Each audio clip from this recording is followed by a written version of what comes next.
It's a confusing problem. Your freezer is ice cold, but the refrigerator is getting warmer by the minute. The truth is, your freezer's health is causing your fridge's failure.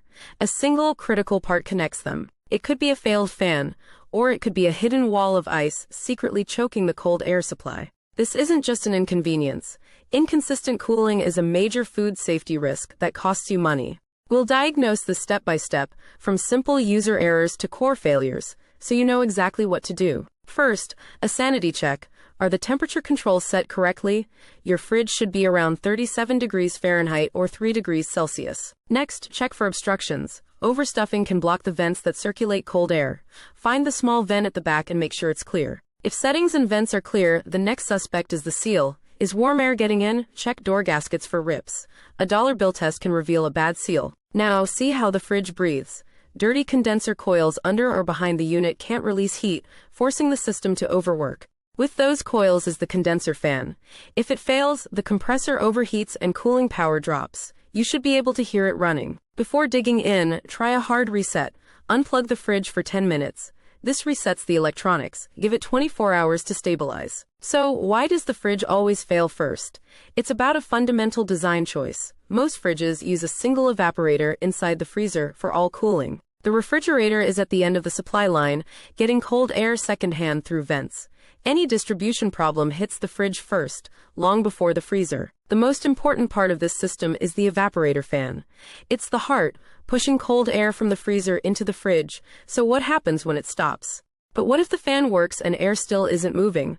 The culprit is often ice. Your fridge has a hidden defrost system designed to melt frost off the coils. When this defrost system fails, frost builds up relentlessly. Eventually, it becomes a solid block of ice, suffocating the airflow to the refrigerator. So the two biggest reasons are a broken heart. The fan, or clogged arteries from iced-over coils, both stop the flow of vital cold air to the refrigerator. When the evaporator fan fails, the freezer stays cold but pushes no air to the fridge. To check, open the freezer door. The fan noise should stop. If not, it's already broken. Another mechanical gatekeeper is the damper control.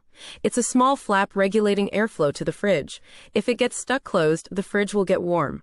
So, we've covered how cold air moves. But what tells the system when to send it? Now we need to look at the refrigerator's brawn and its senses. Your fridge uses thermistors, temperature sensors, to know how cold it is. If the fridge thermistor fails and sends a false cold signal, the cooling cycle won't start. If sensors and fans are fine, the issue could be the main control board. It's the central computer. A malfunction means it won't power the fans or defrost system correctly. Why are these parts failing now? Many refrigerators from 2013 to 2019 are at an age where components reach their end of life. Age-related wear is a major factor. Counterintuitively, keeping your fridge too empty can also cause problems. A full fridge holds its temperature better when opened. An empty one loses cold air instantly. We've focused on moving parts and physical blockages, mechanical failures, but what if I told you the majority of refrigerator failures aren't mechanical at all? A slow refrigerant leak also reduces cooling capacity. The fridge warms up first, since it is at the end of the line for cold air. Busting a myth, setting the fridge extra cold backfires. It freezes items near the vent, blocking the airflow you need. Remember my question about common failures? Historically, electrical breakdowns account for 60 to 70% of all refrigeration losses. That's the fans, the board, the sensors. The single evaporator design is vulnerable.